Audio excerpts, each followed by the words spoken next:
All right, everybody, we're going to be starting here. It's 11:13, and the schedule says, or it's 10:13, and it says 10:10, so we are going to get rolling. So this panel is on protecting the environment. So when the Trump administration gave their seminary statement on energy policy earlier this year, they said, "Our need for energy must go hand in hand with responsible stewardship of the environment.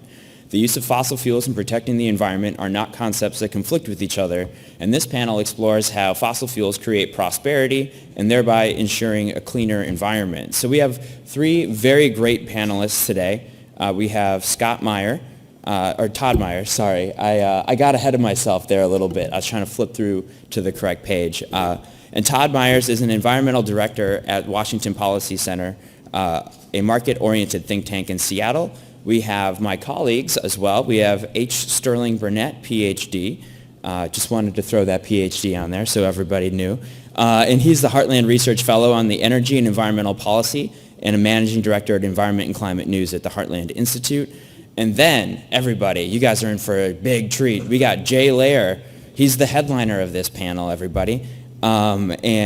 Jay he's had a fantastic career. He helped start the EPA, and he's so sad about it still. And he will tell you more about that. So without further ado, we're going to bring Todd Myers up to the stage, and he's going to give his presentation. So big round of applause for Todd. I'm so sorry. Good morning. So I don't have a PhD. I have a master's in Russian studies, which helps me understand the environmental community. So I live in Seattle. I live in the heart of sort of environmental leftism and ideology, and so it gives me an opportunity to see them up front. And I'm really glad we're talking about the environmental benefits because the previous panel talked about prosperity and how fossil fuels and energy bring prosperity. And I think it's very hard to argue with that. Occasionally the left will try to argue that green energy and other things like that will create prosperity. And the argument typically goes something along the lines, other people will pay more, but you will benefit. And this sort of reminds me of the slogan of Chilkoot Charlie's, which is a bar in Anchorage. Anybody been to Chilkoot Charlie's or know about Chilkoot Charlie's? Right here. Do you remember what the slogan is? So it's on the front door of Chilkoot Charlie's, and people who go into Chilkoot Charlie's don't typically remember what they read when they come out of Chilkoot Charlie's. But the slogan is, we cheat the other guy and pass the savings on to you. Okay. That is, in many ways, what the environmental left argues about how green energy creates prosperity, which is that subsidies and other things like that, paid for by other people, will help you, but we all know that at the end of the day, prices go up and everybody pays the high price for their environmental policies. So they don't actually argue that very much. They say, it's okay, even if it costs more, it's still worth it. And it's worth helping the environment. And the fact is that what's very clear is that the free market and technology and entrepreneurial spirit are better at creating an environmental sustainable future than the ideas of the environmental left. And let me just start by giving you a sense of what the environmental left thinks of as sustainable. So National Geographic has what they call their Green Dex, which is the index of green countries. And they rank countries based on sustainability. And they use a variety of different measures to say, here are the most environmentally sustainable countries in the world. Number one, can anybody guess what number one in the world for environmental sustainability? North Korea. They're very close. See, Myron cheats. He has a good sense of it. Anybody else have a guess? It's not North Korea. Zimbabwe. You're on the right track. It's actually India. India is number one on their list of most sustainable. I don't know if you've seen the news this week, but Mumbai right now is having air pollution so bad that one day of breathing in Mumbai is like smoking 50 cigarettes. That's number one on National Geographic's list of green countries. Number two, China. China. This is their concept. Their concept is that poverty is sustainable and prosperity is not. We know that that's nonsense. Compare the air quality in Mumbai or Beijing to New York. Which of those three cities produces the most in terms of GDP, has the highest standard of living, and which of those three cities has the best air quality? It's not even a contest. It is prosperity that helps the environment, not poverty. In fact, the United Nations last year put out a report on air quality around the world. And what they found is that there was actually some good news, that a number of cities were improving their air quality. They said, encouragingly, there is evidence from the World Health Organization data that many cities are addressing air pollution. More than half of the monitored cities in high-income countries and more than one-third of those in low and middle-income countries reduced their air pollution levels by more than 5%. But where they found the problem was that air pollution was getting worse in low and some middle-income countries. High-income countries improving air quality, low-income countries seeing it worse. Economic prosperity and entrepreneurial capitalism is what creates a clean environment. And that, we have to remember that. The challenge for those of us who believe in the free market, though, is that environmentalism has become synonymous with left-wing government policies, and we need to stop that. We need to recognize and be proud of the fact that the things that we do are better for the environment, not just better for prosperity. Look at a political map. Look at the 2016 election map. Where are the red parts of the map, and where are the blue parts? Environmentalists sequester themselves surrounded by concrete and steel and asphalt in big cities, where nature has been paved over. Conservatives live where there is nature. They work the land. They live on the land. They choose to do that because they love the environment. And we have allowed the left to tell us, those of us who live near the land, that we don't care about the environment while they lecture us from big cities. And we need to stop doing that, because we not only care about prosperity, we care about the environment. And I understand, coming from a city, frankly, where there's a lot of crazy left-wing ideas, I understand why we have that reaction, because our concern is that when you talk about the environment, that it's really a Trojan horse for big government bad ideas. And you know what? It is. In many cases it is, that they use the environment to justify left-wing policies. But we have to come up with our own policies and show that our ideas are better for the environment. And let me give you a few examples. Deforestation around the world, people argue is a concern, that it's bad for the environment, it's bad for habitat, it harms climate. But the areas of the world where you find deforestation, you're not finding deforestation or people cutting down trees to build houses. They're cutting down trees to cook their food and heat their homes. If you replaced cutting down trees with natural gas, they would not only live better lives, but the environment would be cleaner. Because natural gas is a better form of energy. It is cleaner, right? You don't have people who are burning wood in their home and getting asthma and other problems. It is better for people and the environment. The solutions that the free market brings are along the lines of former Nobel Prize winner Elinor Ostrom, who was the first woman to win a Nobel Prize in economics. And what she found is that top-down government solutions are often suit the government but not people. And that the best environmental solutions are those that solve what is called, what you've heard of, the tragedy of the commons, where nobody has a property right and everybody takes as much as they can before the resource is gone. The best solutions to those are cooperative. And technology allows us to do more now in a cooperative way to help the environment than ever before. So let me give you a few examples of this.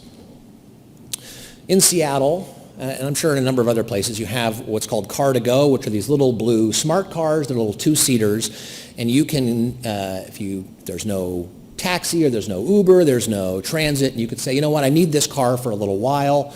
You walk up to the car with your phone, you open the car, you rent that car for a few hours, drive where you need to go, and then you park it in a designated spot. The city of Seattle did a study and found that car-to-go was so effective that there are now 9,000 fewer cars in Seattle because people rely on car-to-go and Uber rather than buying themselves a car.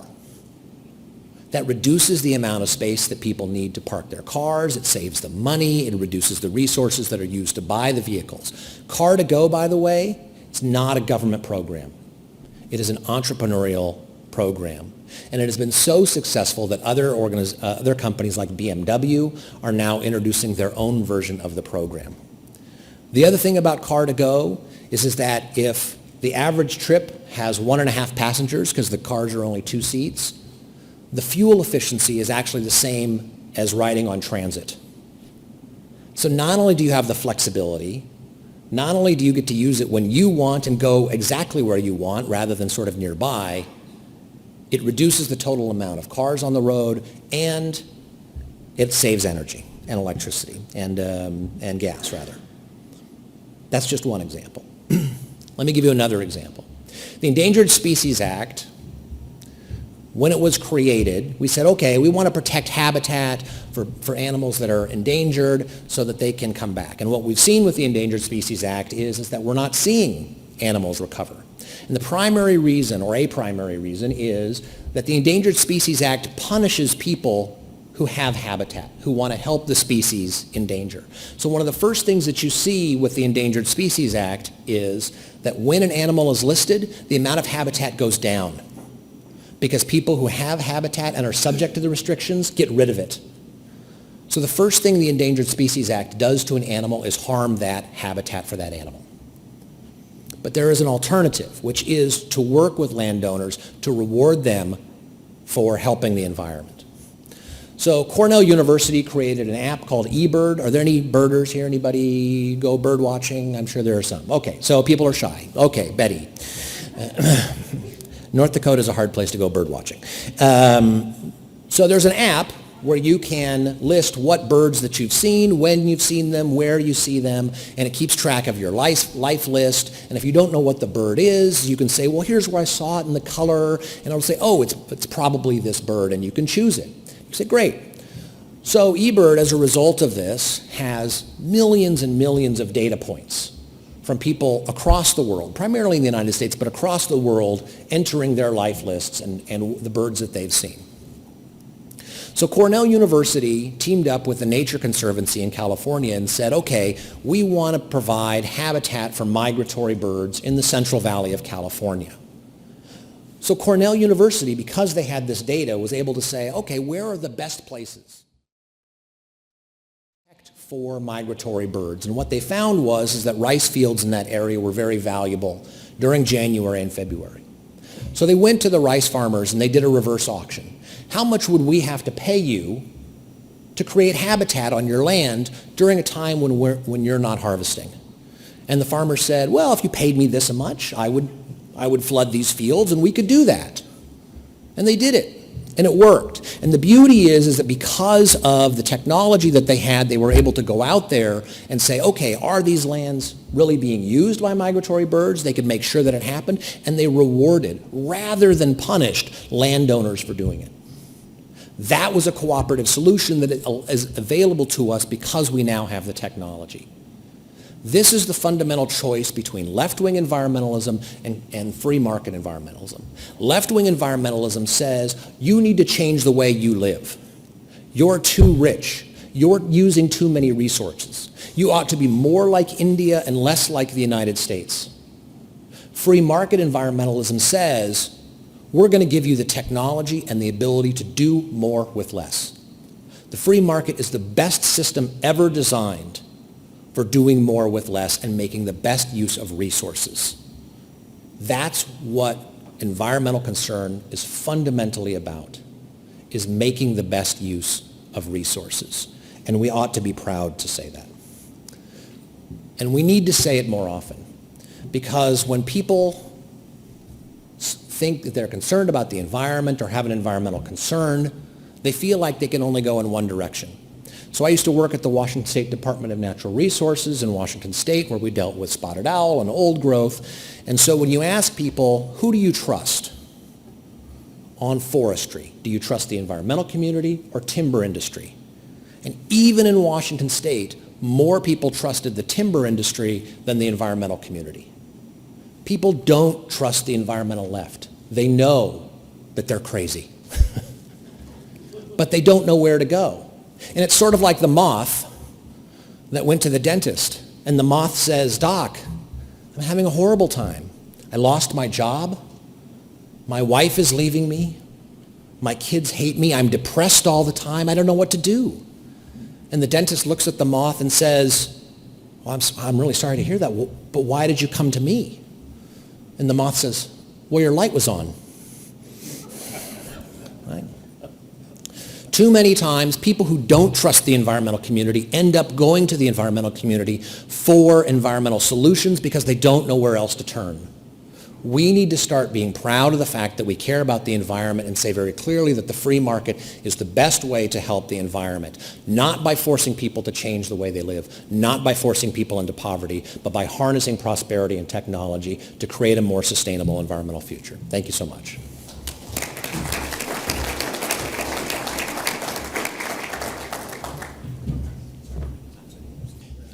So right now we're going to have Jay Lehr come up to the table. So big round of applause for Dr. Jay Lehr.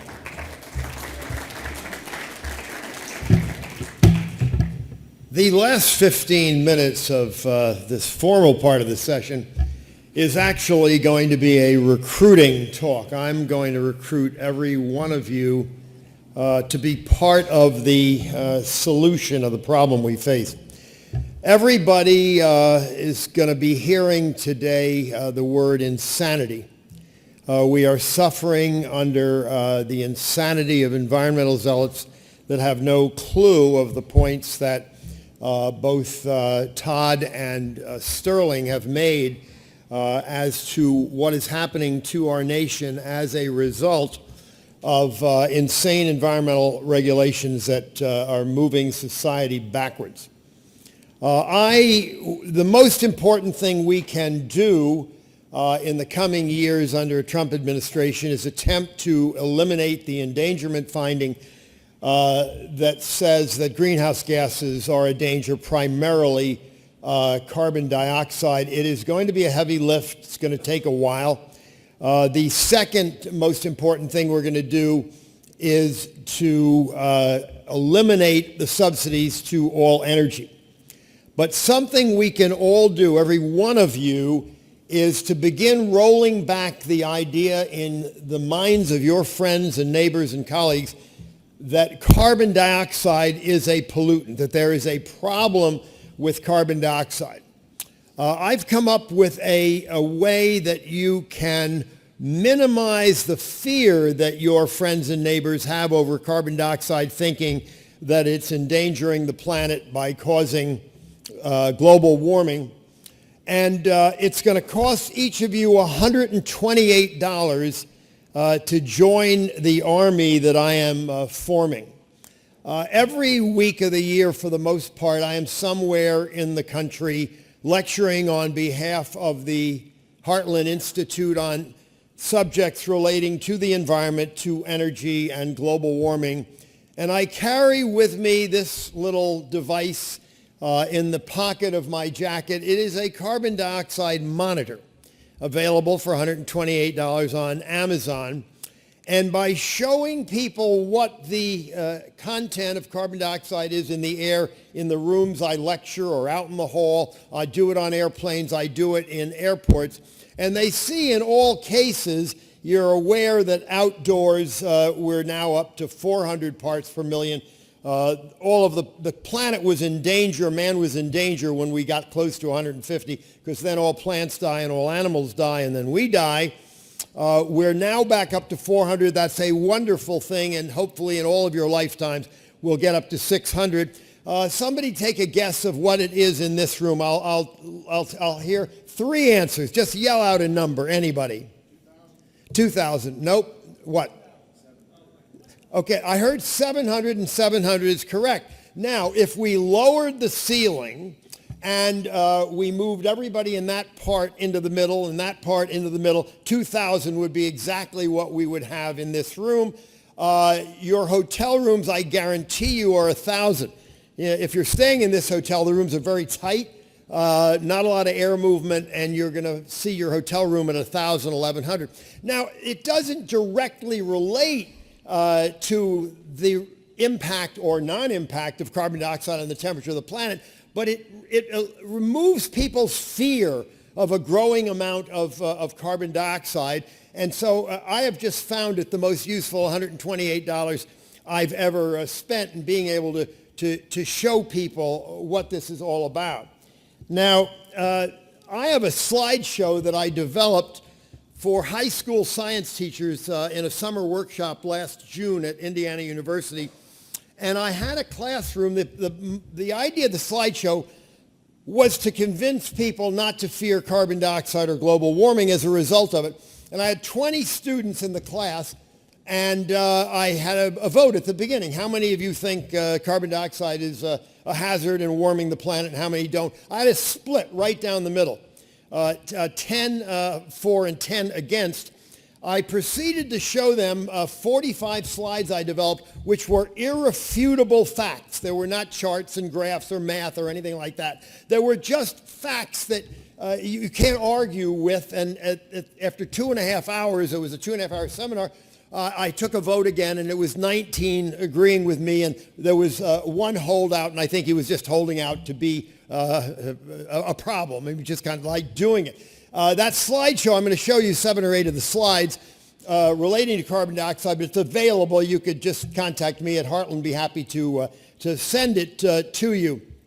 But we know that we have 900,000 years of carbon dioxide records, and we know that it's gone up and down in 1,500-year cycles, but we always know that first the Earth warms and then the carbon dioxide increases, and that's obviously logical because most of the carbon dioxide on the planet is in oceans, and the oceans hold more carbon dioxide when the water is cold. So when the air warms, when the planet warms for whatever reasons, it has to do with the sun. You know all about mathematical models that predict changes in the planet's temperature. Would you believe none of the mathematical models deal with the sun? They don't think the sun has anything to do with the temperature of the planet. It's kind of absurd. It's insane. You should be hearing the word insane all through the meetings today. But in fact, that's what controls the planet's temperature. So when the temperature is up, carbon dioxide eventually increases because it comes out of the oceans. We know for sure that when the dinosaurs worked the Earth, the content of carbon dioxide was about 1,800. It's about 400 now. And if you think in your mind, if you were to conjure up a picture right now of dinosaurs walking the Earth, that picture would contain lush vegetation. You all know that. You all know that. And there was lush vegetation because there was a lot more carbon dioxide than there is now. So greenhouse gases were responsible for increases in global. The atmospheric physics say if carbon dioxide and methane were responsible for the temperature of the planet, we would have highs in certain parts of the atmosphere that we don't have. It doesn't obey any of the physics to show that greenhouse gases, methane and carbon dioxide, control the temperature of the planet. What we know for sure is that everything is growing more. What I want to recruit you into doing is to convince all of your friends that carbon dioxide is why we live on this planet. We are blessed with it. There may be no other life anywhere in the solar system because they don't have the carbon dioxide to support the plant life, and the plant life supports the animals, and they support us. So the object is to eliminate fear. Everything is growing better. Across the entire planet, we are greening the planet with carbon dioxide. Now here is my favorite slide of all. I have traveled on a nuclear submarine. They try to keep the level of carbon dioxide on a submarine that's underwater for months at a time, a nuclear sub, at about 5,000 parts per million. Not for any really important reason that I'll get to in a moment, but in fact, generally it rises to 8,000. It rises to 8,000 on submarines. The point I'm making is there is no downside, there is no number where carbon dioxide impacts human health. I've only found one. There is some evidence that at 18,000 parts per million, some people get a little woozy. And that may be because the high carbon dioxide content is perhaps causing a reduction in the oxygen content in a relatively closed space. So you're all capable of convincing your friends and neighbors there is no downside to carbon dioxide. It is the breath of life. And while, again, my carbon meter it doesn't really relate or prove that carbon dioxide is not warming the earth, it just has that effect. I've shown it to thousands of people, and it has that effect of just making them relax and moving toward the idea that battling and trying to reduce carbon dioxide is a bad thing to do. Back to the 150 parts per million. This planet was being starved of carbon dioxide. The beginning of World War II, it was 280. 150, life is over. We are so fortunate that our factories and our power plants and our automobiles have driven the carbon dioxide level up to 400, and as I said, I hope you all live to see it at 600. And for those people who you can't get to move off the idea that there's something wrong with carbon dioxide, natural gas produces less of it, so they shouldn't be opposed to hydraulic fracturing that is making energy a major boom in this country.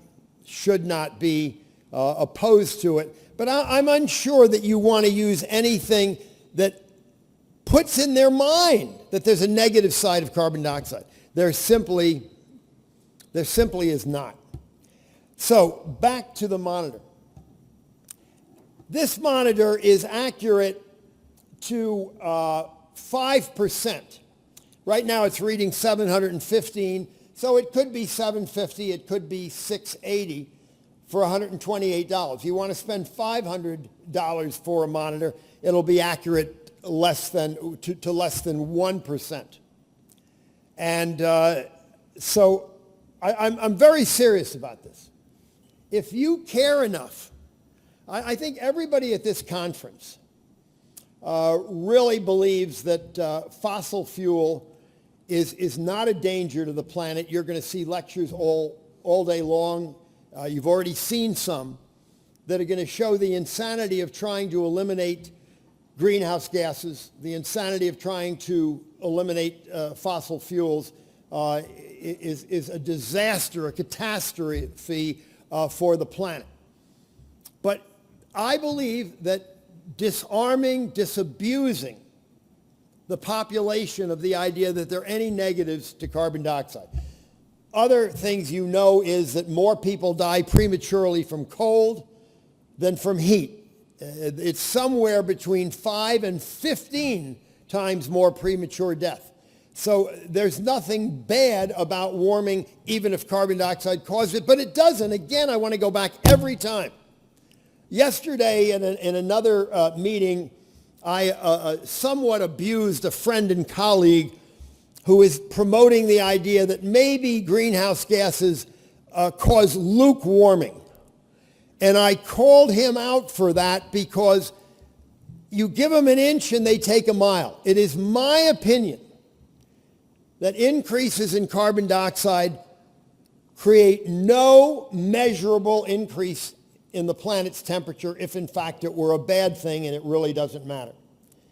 But carbon dioxide is all positive, not at all negative, and the more that you will help disabuse your friends of thinking there's anything bad about carbon dioxide, and I guarantee you that monitor will help. You're promoting the cause of turning the country around, which Mr. Trump is trying to do, but we need a lot of people and a lot of help, and this is one way you actually can participate. Thank you.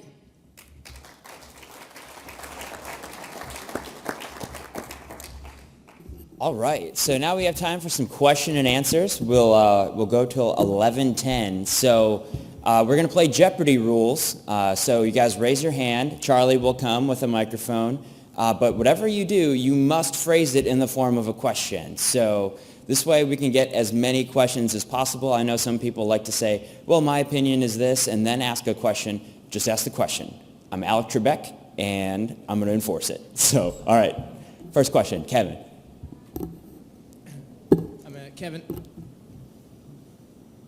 Hello? Hi, Kevin Dyer-Rotner from the Heritage Foundation. This question is for Jay.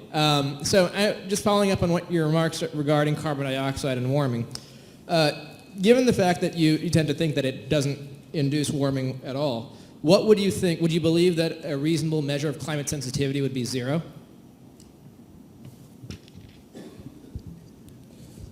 I've looked at all the models, and if you go into a physics lab and you do an experiment, you could show in a laboratory that there is a relationship. But you mentioned climate sensitivity with models. To me, the only thing models are good for are measuring sensitivity. They're terrible at predicting and projecting accurately. What I am saying, Kevin, is that I think for all intents and practical and political purposes, I think we should say the climate sensitivity to carbon dioxide is 0. It may be a little higher, but it does the political situation no good. It does the population no good to play in terms with a 0.1% or 1.5%. It has no value to society. It has no value to the political situation. So I think the best default number is 0. All right, next question. Oh, we got one over there.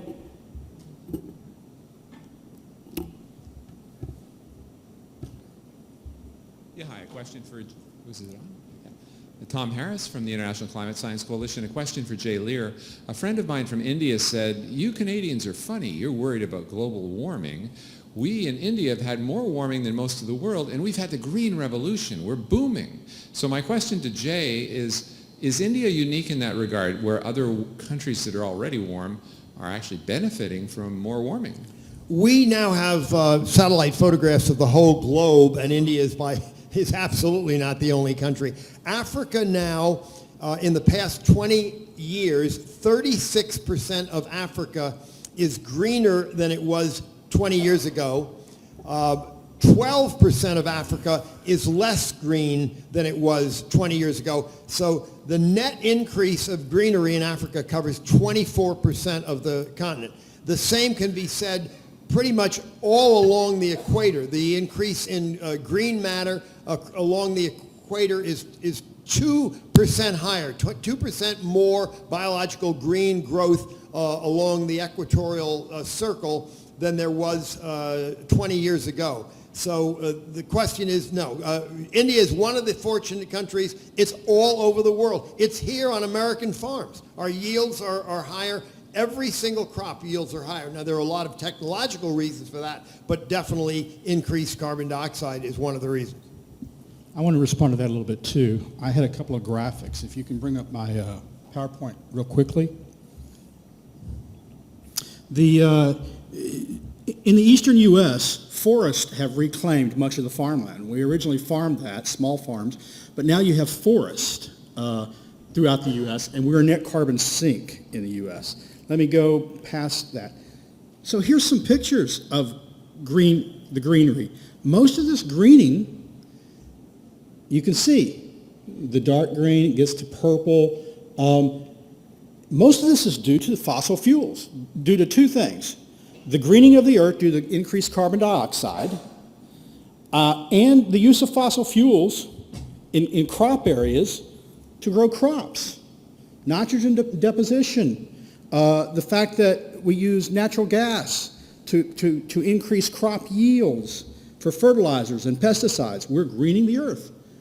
Let's see. Looking at species extinction, we have statistics on how many species would go extinct had we not started using fossil fuels and we had to convert all the open land to farmland to feed the population that we have today. It would have been a huge global extinction.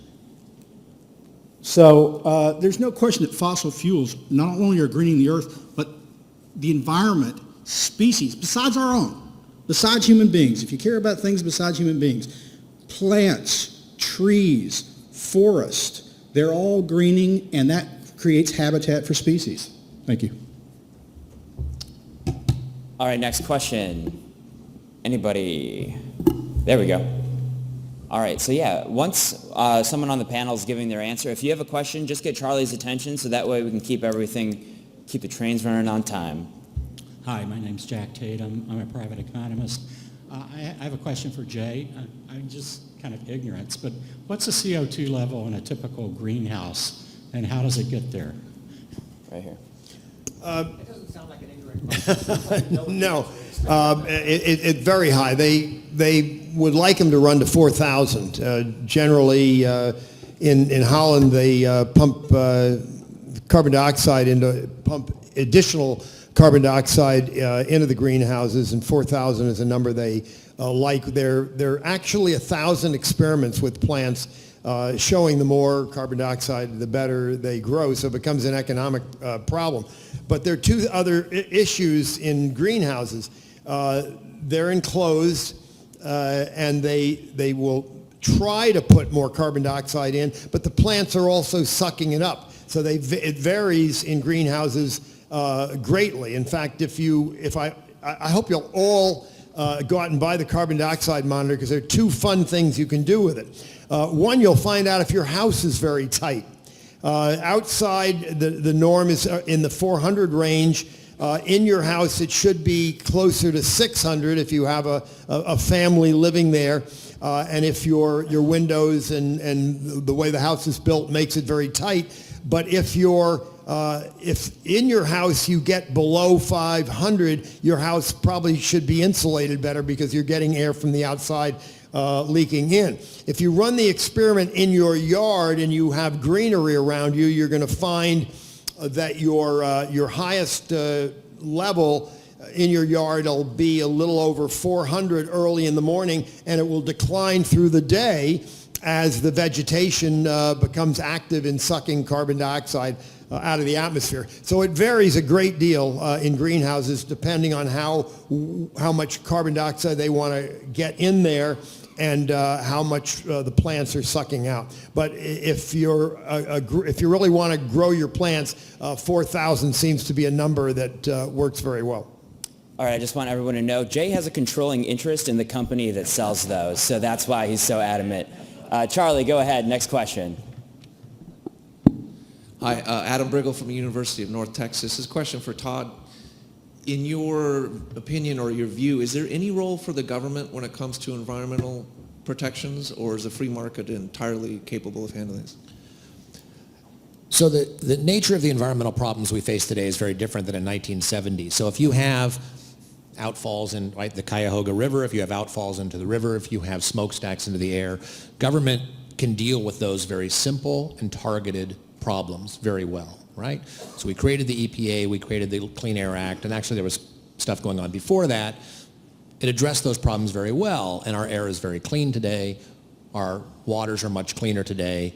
We found that there was lead in the air. Simply moving from leaded to unleaded gasoline. It's a very simple regulation. I shouldn't say very simple, but it's very straightforward, right? The amount of lead came down. So clearly there is a role for government in some circumstances. But government is not good at doing anything more complex than that, right? So I used to work at the Washington State Department of Natural Resources, like I said.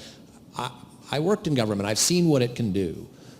But the more complex you get, the worse it gets, the more money we waste, the more effort we waste on things that don't work. And the more political solutions work in, right? Subsidies for solar are tremendously wasteful, but solar is very cool.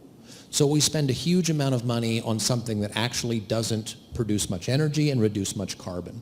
That's the problem. So to all things their place. It's not that I'm not an anarchist. I'm not wearing black, right? I don't think there should be no government, but I think government should do those things that it's good at, and the market is much better at doing many of those more complicated things that require coordination and create voluntary solutions, which I think are better. All right, I think that'll wrap it up. It is now 10 after 11, and I've got a panel to be on in 10 minutes, so I gotta go. So thank you, everybody. Give our panelists a big round of applause. And yeah, make sure to talk to them afterwards, because you guys will be around for a while, right?